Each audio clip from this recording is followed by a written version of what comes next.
Ассалаумағалейкум достар, бізде кезекті шығарылым ЖБ шоу бұл. Осы ЖБ шоуға бір музыка жазылса қалай болады ондай? Шизаға айтамыз. Шиза менің досым. Өмірде бірақ көрмеген мәйді оны. Түрікпен деген сияқты. Сөйтіп айтсақ болады. Ол екеуміз Инстаграмда сөйлесіп тұрамыз. Күшті жігіт. Негізі сұрапыл ақын ғой. Заманауи жырау ғой. Оны не дейтін ол? Дистима не дейді осында? Соны бір жазып берсеңіздерші бізде көрермендер болса, бір талантты адамдар болса. Көп қонды. Барып, бір Шымкентке барғанда звондау керек. Ол номерін жазып жіберді маған. Братан, келсеңіз хабарласыңыз. Шымкентте күтіп аламын деді. Оған 1 жыл болды уже. 1 жыл болғанда лайк басып тұрамыз ғой программамызға. Лайк деген бұл сый құрмет па негізі? Лайк басып тұрды. Лайк баспайтындар бар. Мен жалпы негізі тірі жаннан тек нәзік жандыларға ғана лайк басамын деп қоясың. Сосын жаңағыдай құрметтейтін адамдарға ғана басамын. Сіздерде егер бір жақсы әдемі қыздың астынан менің лайкымды көрсеңіздер, айналып өтіп кете беріңіздер. Любой жақсы әдемі қыздың кіріп қарасаң, Ермұхамед нөлен подписан болып тұрады. Мен мынау сұлулық деген нәрсе бар ғой. Адами кәдімгі фактор ретінде қабылдаймын да. Сұлулықты мен бағаламай, лайк баспай, мен қалай өте аламын ер азамат ретінде. Тегін ғой Құдайдың берген лайк. Басасыз болды, нең кетеді. Ана қыздың көңілі көтеріліп қалсын деп ойлаймын да. Сіздерді лайк басыңыздар, тегін нәрсені баспайды. Тегін нәрсені қазақтар жақсы көреді дейін. Баспайды деймін, сен айтсаң да. Лайк бас деп айтшы, баспайды. Лайк басып қайтарып алатындаршы лайкын. Бір жылдан кейін ба? Бұл атаң әнелетке бекер басыппын деймін. Өмірі түсінбейтін жарым сондайларшы. 2 рет бассаң қайтады ғой. 1 рет басып қайтарып бола ма? Жоқ, менде болған осындай оқиға. Бір кісі постоянно басып жүретін ғой. 1 рет ұрысып жібердім де, бір фанат қой енді. Ой, жындысың ба? Қойшы дедім да. Бір-бірлерін айта бермешті. Сөйтсем бүкіл басқан лайктарын қайтарып алып шықтым. Шармандейшн ғой кәдімгі. Бір шармандейшн айтайын ба? Енді журналист болғаннан кейін өмір ғой енді. Адамша. Боп тұрады ондай. Ол 20 жыл бойы жұмыс істеген, 40 жыл бойы эфирден түспеген, Зейін Әліпбекте де болған, Айгүл Мүкейде де болған, Ләззат Танысбайда да болған ғой енді. 100% форс-мажорлар. Енді мен форс-мажор емес енді. Шарманда таза кәдімгі. Реально айтайын. Короче, Ермек Төрениязов деген кәдімгі әріптесіміз бар емес пе? Ойбай, мынау бала кәріс бала қазақша сөйлейді екен ғой деген ғой, вокзалда бір апай. Ұлттық арнаның тілшісі ғой, қойсаңдаршы деген ғой. Кәріс деп ойлап қалған ғой адамды. Сол, короче, Ермек Төрениязов дзюдо жүргізбей ма? Өзі сондай бір жекпе-жек спорттарына кеттім деп жүргізіп жатқан. Сөйтеді енді анау комментатор болғаннан кейін мені сол жаңағы Қарағандыдағы Спартакиадаға жібереді ғой, короче. Сен барып кел деп. Сол жіберген адам, айуан-ай, айтын айтпай қойшы, аты жаман өзі. Қадан басталады, айта бер. Ол емесе. Қадан басталады дейді. Адам басталады, фамилиясы С-мен басталады. А-С. Ағылшынша А-С деген өте нашар сөз. Жалпы содан сол менің Қарағандыға командировкаға барып кел, Ермұхамед, адам жетіспей тұр. Сіз өте керемет білгір мамансыз, біздің каналымыз. Негізі Тур де Франсқа кетіп барасыз. Негізі Джироға баруым керек. Джиро d'Италияға баруым керек еді. Противнан хат келген, анау-мынау деген сияқты. Сөйтіп менің орныма басқа біреу кетеді, көкпар түсіріп жүрген бір жігіт кетеді, мен Қарағандыға кетем. Ермек Төрениязов, ананы жүргізу керек қой, Астанада қалу керек. Сөйтіп, в общем, былық басталып жатыр ғой Казспортта, кішігірім былық. Дзюдодан Қазақстан Республикасының бір бәлесінші Спартакиадасына барғам ғой менші. Дзюдоға кішкеназаң сорпан қосылмайды. Ол мақұл ғой, дзюдо болады. Бокс. Бүкілінен болады оны Спартакиада. Бокс. Сондай бір ауыр атлетика деген спорттар бар. Ананың ішінде бар ғой, біреуін түсінбеймін менші. Құдай өзі кешірсін дедім осы кезде. Серік Сәпиевтің атындағы не бар? Спорт комплексте жатырмыз. Тамағымыз түгел. ПТСіміз бар. Жұмыс қызып жүріп жатыр. Трансляция Астанаға пергілеп немен аспанға сабурбамен атып жатыр. Спутник ұрып тұр.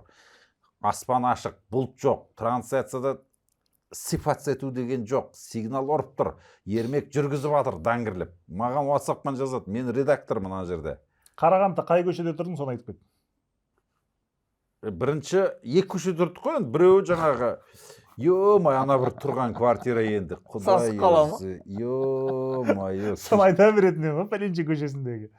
Бірдеңе деген. Жоқ, Әлімхан Ермеков көшесінде тұрдық қой. Сол ол жерде бір мен түнде бардым да, түнгі сағат 11-де таксимен Астанадан бардық. Мен келген кезде ана Тимурлар жатыр ғой, сол жерге айттым ғой. Мынау біз Боснияға келдік па, немене біледі десем, қарқылдап келеді ғой. Боснияға барғанбыз ғой, примерно сондай.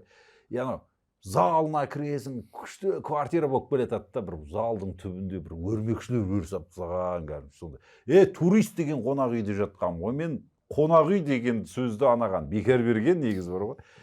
Ыстық суды ағызып тұрсаң, бірінші сап-сары су ағады ғой. Оны күтіп отырасың ысыған бір 10 минуттай сол жерде ше.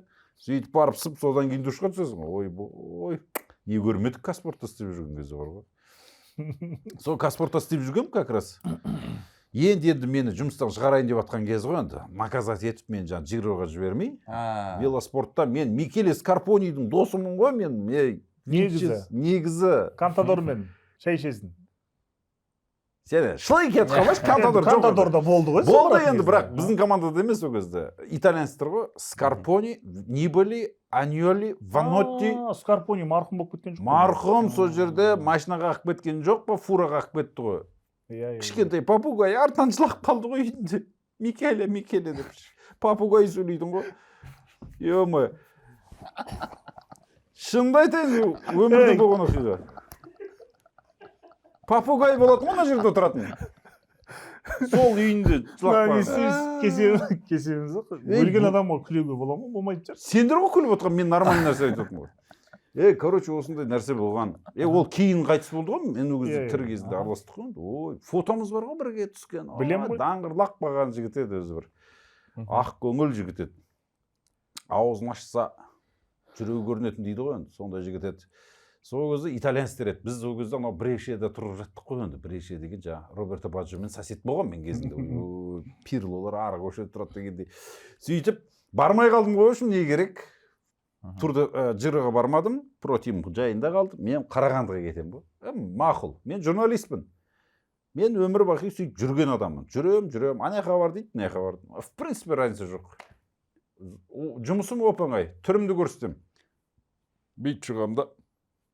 Микрофон ұстаймын да. Қазспорт арнасының барша көрермендері қайырлы кешке жарық. Осындай бүгін Қарағандыда өтіп жатқан Қазақстан спартакиадасы дзюдо спорт бөліміндеміз. Біз қазір жастар спорт кешенінің ішіндегі Қазақстан чемпионатының 57 келі салмақ дәрежесіндегі алғашқы кездесулерін, белдесулерін көретін боламыз. Алғашқы болып боз кілемге Ислам Бозбаев шығатын болады. Ендеше әріптесім Ермек Төренесовқа сөз кезім берем. Ермек? Деп қоясың. Прямой осылай кіріп отырасың, постоянно кіріп отырасың. Мен анау трансляцияда прямойды істеймін ғой. Күн ұзаққа осылай. Азаннан кешке шейін. Оның ортасында біреулер жеңіп атады, бір 2 сағаттан кейін біреуден интервью алып тұрасың. Соңында осыны аяқтаған кезде анау оператордың атын айтады ғой. Сол операторлар бар ма өмірде негізі? Бар. Представляшкалар. Бір жолы Мираш Нечиченко деп айта салады ғой. Ол реально бар адамдар. Иногда оператор болмайды олар. Монтажер болады иногда. Сол кім режиссердің атын айта саласың, біреуді айта саласың ғой. Айтқың келіп баратса. Оны да айтамын қазір, ол да қызық оқиға. Франциядағы ма? Францияға жалғыз өзім барған ғой, Хабар 24-те істеймін. Сөйтемді. Енді анау командировкаға шығып жүргенбіз ғой. Наурыз Базаров, Асқат Қарақойшиев деген сияқтылар жібере бересің ғой, үшін танитын операторларды ше, короче. Жандос Битабаров деп қоясың жай. Ермұхамед Мәулен, Жандос Битабаров. Арнайы хабар үшін. Хабар үшін, Хабар 24 үшін, Мадридтен деп қоясың ғой, короче. Негіз Мадридте емессің бірақ. Соңғы өтірік дейсің. Сөйтіп, короче, бір жерге барғам, Тур де Франсқа барғам. Лион деген қалаларда жатырық қой, Марсель мен Лионның ортасында бір ауылда жатырық, короче, гостиницада. Сөйтемде, ана Қазспорттікілерде оператор бар. Менде оператор жоқ қой, мен андай бір Осмо деген шығып еді ғой, сондайға түсіретінім ғой, білесің бе? Соткаға түсірем, соны монтаждаймын да ит қып жүріп жіберіп тастаймын кәдімгі, звугымды да оқып тастаймын. Телефон пайдаланып жатқан кезім ғой, 2019-18 жылдар. Сөйтем де, короче, енді операторым жоқ. Мен Хабар 24 істеймін. Жаңағы Асхат Қарақойшиевті айта салайын, оператор ғой. Ермұхамед Мәулен, Асхат Қарақойшиев, арнайы Франциядан Лион қаласы. Дейінді жібере сам, ол хабарға шыққан, телевизордан көрсеткен. Жаңалық болып шыққан, иә. Сөйтсем, ана ертесі Асхат Қарақойшиев жазады ма? Шындысың ба, мен отпуск больничный алып кетіп қалайын жұмыста. Ана жұмыстағылар енді мен қашып кетті, әдейі бүйтіп Францияға кетіп қалды деп ойлап жүр дейді. Айтым, әшім примерно айта салғам, тура соған попадает екен ғой, короче. Қарағанды қорғанымыз. Қарағанды, так. Қарағандыға келдік. Интервью алып тұрсың ба? Иә, интервью алып тұрмын, анау мынау, в общем, жаңағы ашып бергем, Ермек таңғырлап жүргізе береді ғой бір дзюдо. Мен енді дзюдо дегенде енді 0 кәдімгі. Не істеймін енді 2 сағат күтіп отырайын енді, мыналар біткенше деп сөйтіп бүйтіп трибунаға келіп отырам. Адам да көп келмейді ғой дзюдо, Қарағандыда тем более. Бір 3-4 адам ана жерде, 3-4 адам ана жерде тауыққа тары шашқандай әрбір бұрышта жатыр. Сөйтіп бір мужик келіп отырды қасыма. Қаралау, ірі денелі екен. Сөйтіп әңгімеден әңгіме шығып кетті. Мынау күшті күресіп жатыр, анау бірдеңе деп қояды. Сол айтым, аға енді үлкен кісі ғой, аға мынау қайсы жеңеді деп ойлайсыз деп қоям ба? Мынау көктегі жеңеді ғой деп қояды. Ақтағы да мықты күресіп жатыр ғой аға деп қоям, кимоноларынан қарап. Жоқ негізі ана көк жеңеді түбі бірдеңе деп. Қаяқтан білесің? Қарап жүрмін енді осылардың ойындарын білем ғой, кім қандай деңгейде екенін білем ғой. Дұрыс. Соны аға деді, мен Қазспортта істейтінмін, жай мынау көріп тұр ғой енді костюм шалбар киіп жүр.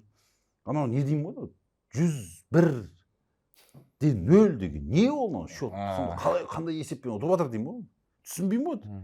Жоқ, ол 101 емес дейді. Анау 1 деген юка, мынау шидо, мынау вазари деген нәрселер дейді. Анау да қазақ күресінде бөкшік бірдеңе деген бар ғой. Сол сияқты ғой дейді. Ой, бой деймін ғой, мен қаяқтан білейін, 100-де 0 деп жүрмін ғадан деймін ғой. Сөйтсем, так қоям. Анау кім сонда көктегі неғып ұтады деп отырсыз деймін. Ол Ислам Бозбаев деген жігіт қой, мықты бокс, жаңағы дзюдоист қой, жаңағы мықты. Бір бәлелер жеңген, жаңағы Азияны жеңген бірдеңе деп қойды. Ой, бой деп қоям, күшті екен ғой деп қоям. Сол братан негізі атыңыз кім деп қоям ғой жаңағы. Мен атым Ермек болады деп қояды. Мен Ермұхамед деп қоям. Дұрыс деп қоям. Базар жоқ деп қоям, жақсы біледі екенсіз. Сонда тренерсіз ба не деп қоям. Тренерім ғой дейді.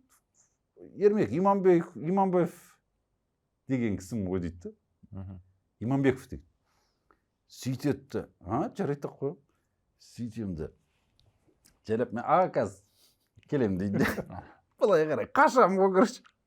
Дзюдодан Қазақстан ұлттық құрамасын баспап керек екен кісі. Ермекке жазғам ғой, Ермек Иманбаев деген кісі отыр қасымда, содан сұрап алдым біраз нәрсе. Сөйтсем Ермек жазады, төрене жазыпшы. Жындысың ғой, ұлттық құраманы баспап керек ғой дейді. Содан сұрап отырсың ғой дейді. Сен просто күресіп көрген бір мужик деп ойлап отырсың ғой. Анан, түрінде танымаймын ғой енді. Былайша айтқанда ұят болды менікі, шармандейшн болды енді. Былай қарасаң, Қазақстан деген алып мемлекеттің дзюдодан ұлттық құрамасын баспап керек танымай отырмын ғой. Қазспортта істеймін. Шарманда ма? Шарманда. Ойлайды ғой, Тупой. Содан кейін жар сен енді футболды айтып жүре берейін деген. Жоқ, енді мен и так футболды айтып жүргем ғой, жіберіп отыр ғой. Футбол мен велоспорт болды, мен басқа түсінбеймін. Салалық журналистер. Соған барып жүрмін, Джироға барып жүрмін, Vueltaға барып жүрмін, любой велошабандоздарды танимын, футболды бәрін танимын, сояққа барам. Екеуіне барам. Неменеге жібереді дзюдоға, жындысың ба деймін ғой. Дзюдоға жіберген ғой. Қазақ барысына да жіберіп сен. Мен Мырзағали айтшы, анықтан сұхбат алғам ғой кезде. Ермек төрене жазып, күліп өледі ғой, қойсаңдар істейді. Мен не істеймін еді, жіберіп отыр. Хабарда жұмыс істеп жүрген кезде мені бір Қазгидрометке ауа райын жазып мен сенімен бірге барғам. Айтсай сен де, сөйлесе арасында. Бір күні көкеме келем ғой, мен кезде 8-ші этажда отырам. Бұл көкем 3-ші этажда отырады. 24, хабар 24-те. Бұл анау хабар 24-ке шетелден жаңалықтар келеді да.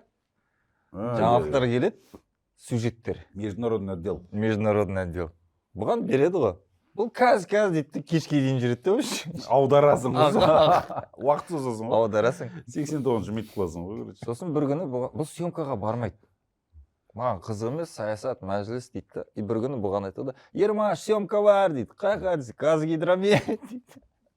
Атып тұрасың ғой. Ал сен спорт журналист емес, кәдімгі журналист болып кіргенсің, редактор. Жалпы. Жоқ, не спорт журналист болып кіргенмін ғой. Бірақ кадр жетіспейді, жібере береді. Адам жетіспейді. Адам жетіспейді, иә. Мен саған одан жесткийін айтайын. Жесткий дискісін айтайын оның. Экспо болмай ма? 2017 жылы. Мына жаңа шар, домалақ болатын. Ең алғаш мен айттым ғой жалпы, білесіңдер ма? Экспоның шарын. Сол кезде мені павильондарды түсіруге жібереді ғой. Бәрін жіберді ол кезде. Сен спорт жазсаң да не болды? Іштен кетпейді, прямой эфирге шығасың. Сен прямой эфирге спокойно шығатыныңды естігенбіз, Қазспортта істегенде анау-мынау дейді де мені бір бастық жібереді ғой. Экспоның кезінде Мысыр елінің павильоны ашылып отыр, сол туралы түсір, шығасың дейді сағат 1-де. Жарайды. Мен орнына не болады дедім. Ертең бір күн демалыс Отгул деген бар, соны аласың деді. Болса да жарайды, онда барам дедім. Сөйтіп барамда Сұлтан Бейбарыс Баһадүр бабамыз басқарған Мысыр елі топырағын түртсең тарихы көрінетін бір бәле осындай павильон ашылып жатыр, көрмеде керемет заттар көп, Мысыр деген бізге жат ел емес, бір бәле жіберген осы салдар сөзбен кәдімгі 40 секунд айдап алғам ғой эфирде. Сөйтіп келіп эфирге шықтық, жаңағыларға эфирге сөз беріп жіберді, сөйтіп кетіп қалды. 40 секундтық нәрсе, бір күн демалса болдым заты. Сондай жағдайлар болды. Масқара нәрсе ғой. Мені Ермұхамед Мәуленов спорт журналистін саяси сондай бір әлеуметтік нелерге жіберді ғой кезінде, адам жетіспейді. Бірақ талантливый человек, талантлив во всем деген. Қазгидрометке барғанда не істеді? Бүйтеді. Вот, Қазгидрометке мен есімде қалып қалған сөзімде бүйтеді. Қыздар болады. Олар айтады, біз бүйтеді. Мынау келеді ғой, микрофон операторға айтады, ол выставляться етіп жатады, мына жақта. Микрофон қолына ұстап алған. Таниды ғой уже ше. Подружкалар ғой кәдімгі. Сөйле дейді ғой. Олар сөйлейді ғой ше. Еліміздің батыс өңірлерінде қалың жел күтіледі, бір бәле бұлт болады деген нәрселер тұрады. Бүйтіп телефон шығып тұрады. Болдың ба деймін. Я дейді, кеттік дейсің. Енді сен бәрібір футболдың адамсың ғой, сен футболдан бір история айтып жібер енді осы жерде. Ақыры қазір енді Қазгидрометті бәрін айтып жатырық қой. Мән берме, айта бер болды. Енді негіз бар ғой, бір спорт журналистикасындағы ең алғашқы сұхбатымды кімнен алды десей? Асқар Сейдахметұлы Қожабергенов деген кісіден алдым. Асқар Қожабергенов бар ғой. Таразда алғам.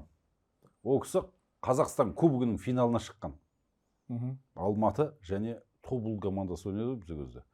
Содан келесі жылы, соның алдында бір жыл бұрын Тараз командасы Қазақстан кубогының финалына шыққан. Таразда өткен ғой, Қазақстан кубогының финал постоянно Таразда өтетін болған ғой. 2 рет өткен сөзді. Баяғыдан стадион күшті болған кез ғой енді. Тараздың 2000 жылдығы 2002 жыл өткен ғой, білесің ба? 2 жыл минус қой үшінші. Жоқ бір жерде. Тарихи жылнамаларда 2 жыл жоқ болып өткен, сөйтіп 2002 жыл тойланған, сол кезде стадион шикарный болған ғой, бізде ше Виктория Пльзен Дусан Арена ғой, короче, былайша айтқанда. Сондай болған 13 000 орындық керемет, жыл сайын финал өтеді, рахат. 11 класс оқимын, ойынға барам, 10 класс оқимын, барам. Сөйтіп бір жылы Таразға мақсат қояды ғой, кәдімгі Қазақстан кубогын жеңу деген. Ол кезде жеңсең Еврокубокты ойнайсың, кубок УЕФА-да ойнайсың. Содан Тараздың командасы Ақтөбе жас деген команданы аямай ұтады ғой, дубль ғой енді былайша айтқанда. Сол кезде солар да ойнай беретін. Сөйтіп 1-4-ке шығады, Ақтөбенің өзімен түседі, Ақтөбе Ленто деген командамен. Кәдімгі Ақтөбе ғой қазір. Сөйтіп оны договорняк болды дейді. Сол кезде бүкіл жарты Тараз біліп жүрді. Бүгін ұтатын болып біз аналар сатып апты біздікілер. Ұтады екен. Тараздың 2000 жылдығына сондай бір бәле шығар енді. Жоқ, 2004-те болып отыр ғой. 2004-те. Содан 10 ұтып алады. Сырт алаңда ұтылып қалады, өз алаңда келіп ұтады. Атырау түседі полуфинал. Атырау ол кезде ойбай сұрапыл ешетін кәдімгі. Масқара ойнайтын олар. Бай команда етін ол кезде. Сөйтіп оларды да сырт алаңда ұтылдық, 2-де бір ма сондай өз алаңымыз 3-1 ма 2-1 ма ұтып жібердік. Ол кезде гол на выезде деген нәрсе бар. В общем, Атырау берді, Ақтөбе де берді. Сатылып қойған Қазақстанда ол кезде кәдімгі 150 мың теңгеге любой матч сатып алуға болатын еді ғой. $1000 ғой ол кезде. $2000, $3000 деген сияқты ғой. Масқара сондай. Тегін. Енді 21 жыл өтіп кетті ғой. Договорник болған, оны неменесін жасырасыңдар. Болды ғой сол жерде ойнаған адамдар, айтсаңдаршы. Сол жерде ойнаған адамдардың біразынан сұхбат алып шыққанмын қазір негізі. Содан финалға Тараз шығады. Тараз өз алаңында ойнайды. Химик стадионында. Химик деп қоясың ғой, центральный стадион ғой. Содан Қайрат КТЖ деген команда. Қайрат КТЖ. Қайрат өзі екеу болып кеткен кез. Қайрат Бутио деген командалар болатын өзі. Болат Абилов деген менің ағам бар ғой. Ойбай, ол кісінің әңгімелерін кейін айтамын. Трансферлер алғашқы. Сол кісі жасаған. Ол кісі екеуміз жақсы дос. Надальмен жоқтың машында көрдік. Қалай жағдай деп. Деп қойды. Көкем ұмытып қойған жүріп жүр мен. Бұл енді Сәтбаева Байзакова да қандай еді? Арена папты кездесіп тұршы кейін. Мақұл, оны кейін айтайын. Таразға оралайық. Таразда отырмыз. Ойбой, ноябрьдің кезі. Қақаған қар десем келмейді, что-то ноябрь. Таразда енді сәл қара суықтау. Қара суықтау, таулау болып тұрған кезі ғой енді. Етік киіп жүретін кезі. Сәл етіктеу киіп аласың. Содан Қайрат шығады. Тараздың составын айтайын енді. Ойбой, кәдімгі. Степаненко деген вратар енді. Мысық еді ғой. Кошка. Любой девяткадан шығарып алады. Масқара вратар енді. Анандай вратар қазір Қазақстанда жоқ. Содан Нұрмат Мырзабаев, Азамат Ниязымбетов, Нұркен Мазбаев нападающийіміз. Азамат Ниязымбетов пас береді. Нұрмат Мырзабаев опорник. Нгулу Канте ғой кәдімгі. Нұркен Мазбаев кубоктың үздік сұрмерген емес пе әлемге? Сұрмерген, былай да сұрмерген ғой. Жүрген жүрі гол ғой кісің. Орыс тілінен беретін апайым туған кеу болса еді. Да? Содан қай жақта оқыдым? Содан, короче, стадион толып тұр. 13 мың орындыққа бір 17 мың адам кіріп ағамыз. Ары отыршы деп отыра бересің ғой енді. Сөйтіп отырып, Тараз деп, ойбай деп, футбол жақсы көреді ғой Таразда. Содан Қайраттың составы да сұрапыл негізі. Ойбай, Илья Юров, вратар, Ұлықбек Асанбаев, Андрей Карпович, Самат Смаков, тағым бар еді, Артемов, Шахтер Донецкден ауысып келген. Сұрапыл ма? Түркменстандық шабуылшы жоқ па? Реджеп Мурат Нағыбаев па? Жоқ, Джафар Ирисметов бар ол кезде. Өзбекстан. Баварияға гол соғып қойып отыр. Чересебе теуіп, Оливер Канды шошытып қойып отқан кезі ғой. Қайратқа ауысты. Рискі түсіп кетем, адам деген сөйтіп. Оливер Каннан Таразда ба? Арасы 1 жыл емес. 2 жыл бұрын Альянс Аренада ойнаған, 2 жылдан кейін Тараздың центральный стадионында футбол ойнап жатыр дейсің. Өмір деген қаты кезде футбол деген негізі бар ғой. Сөйтіп ойнап атады.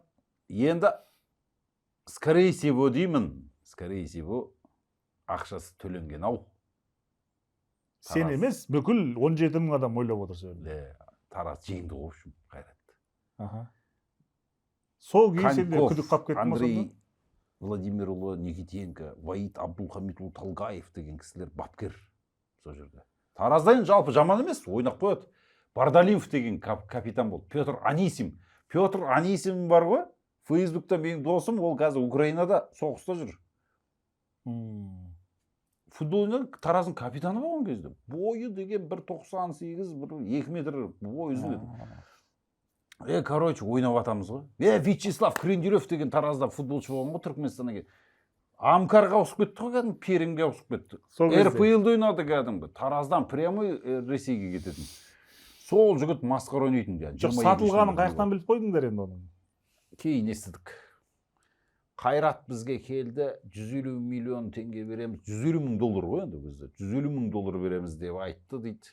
Бардалимов, давайте келсейік, может ойнай салайық, ақшаны ала салайық деген әңгіме болған. Бірақ ол кезде Ілияс Тортаев деген кісі болған, Жамбыл жол құрылыс деген компания. Сол спонсор болған. Ол кісі деген кәдімгі шашымнан менікімен прическасы осындай мощный кісі еді енді былай. Тепсе кәдімгі темір үзетін. сол кісі тапсырма берген, Тараз жеңу керек, қаланың әкімі ғой кәдімгі, давай деді. Сөйтіп жігіттерге настрой берген, ақшаны кәдімгі ауыздан ұрған, шашқан, сол ақшаны мен де берем, договорняк ойнамаңдар, Таразда намыс бар, ел бар, тарихта қалатын нәрсе ғой. Келесі жылы Еврокубокта дейміз, стадион жарап тұр, мощный кәдімгі. Сөйтеді, Ниязымбетов па, сол кісі ағаларымыздың біреу көтереді, енді Нұркен Мазбаев гол ұрса, автоматически Азамат Ниязымбетов пас берген шығар деп ойлаймын енді. Бірақ стадионда болғам сол енді, 4-ші трибунада менде абонемент болатын ол кезде.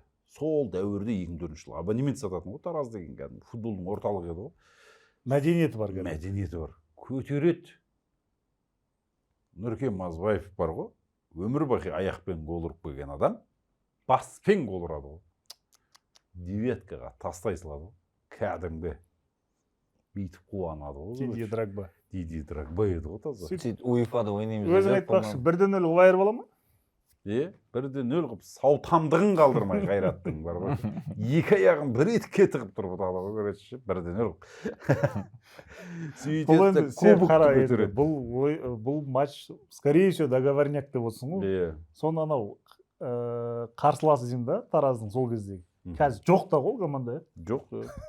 Тарих бетінде жоқ жалпы. Енді Самат Смаков ойнады, жаңа айтып отырмын ғой, ойнаған адамдар біледі, может, олар да білмейтін шығар. Қайрат КТЖ деген жоқ қой. Клубтың басшылығы білетін шығар. Басшылығы да жоқ, түгі де қалмады ғой, ондай команда жоқ. Енді исторически так сложилось деп бастасың. Сол команда ғой қазіргі Қайрат Алматы бар ғой. Қайрат Боранбаев сатып алған. Сол КТЖ-ны сатып алды ол. Солай болды ма? Сол команда ғой Қайрат. Ол Бутия деген бөлек команда ол негізі. Қайрат ЦСКА деген тағы бір команда болған кезінде. Павел Новиков деген генерал тоже шашы мынандай қайта көрсете береді. Сөйтіп сондай жағдайлар болған. Сөйтіп Қазақстан кубогын жеңетті Тараз. Тараз қаласында кәдімгі, жеттік ау осы, мынау дүркірейді футбол. Еврокубокқа бірінші рет шығып тұр. Өтейін деп отыр ғой. 2005 жылы FIFA, УЕФА бірлескен түрде шешім шығаратты. Стадиондарын жөндемеген, қатаң біздің жасап берген тәртібімізді орындамады деп Қазақстанның бүкіл клубтарын, яғни Қазақстан футбол федерациясын шеттетіп жібереді ғой бір жылда, Еврокубоктан бір жылға. Рахат Алиев ұрсат, ұятсыздар, стадион салыңдар дедім, салмады, жөндеңдер дедім, жөндемеді. Енді 2002-де ойнады, 2003-де ойнады, 2004-де ойнады. 3 жыл бердік, стадиондарын жөндесіңдер шына, огород қой, болмайды ғой деп. Ұрысқан ғой енді. Істемегенде. Келесі жыл істейміз дей берген ғой. Біз үйреніп қалған ғой. Аға болады деп айта бересің. Жуырда күтіңіз, істеп жатырық қой, шетінен келіп жатырық деп. Содан Тараз нақақтан нақақ, өзге де өңірлердің стадион нашар болғанның кесірінен ойнай алмай қалды. Тараздың стадионы лицензированиеден өтіп тұрған. Еврокубок Тараз даласында, Әулиеата жерінде деген гимндер ойналуы мүмкін. Болайын деп тұр, болмай қалған екен. Болайын деп тұр, болмай қалды ғой. Бірақ енді осы біздің шығарылымыздың болып тұрғанының себебін білесіз ба? Неге екенін? Білмеймін. Әлі де шықпайтын шығар бұл бағдарлама. Склероз бұл бар ғой, каждый раз сұрай береді. Білмеймін. Қалай шығып отыр? Фондағы достарымыздың қолдауы. Ойшы? Иә. Анау қып-қызыл не деге? Желпіп кәдімгі. Ол соны қалай ол адамдар қалай пайдаланады? Сілтемесі төмендегі пікірде бекітілген. Соны басса көрсе болады. Г деп тұрады ғой. Ғани деген ғой. Осы жерден уақытта біраз болып қапты енді. Қайтайық. Түн болды ғой, түнгі сағат 1 болды. Иә, түнгі сағат 1 болды. Достар, рахмет көргендеріңізге. Қайттық біз онда. Бірде бір кетіпті. Жақсы, сәлем айтыңыздар.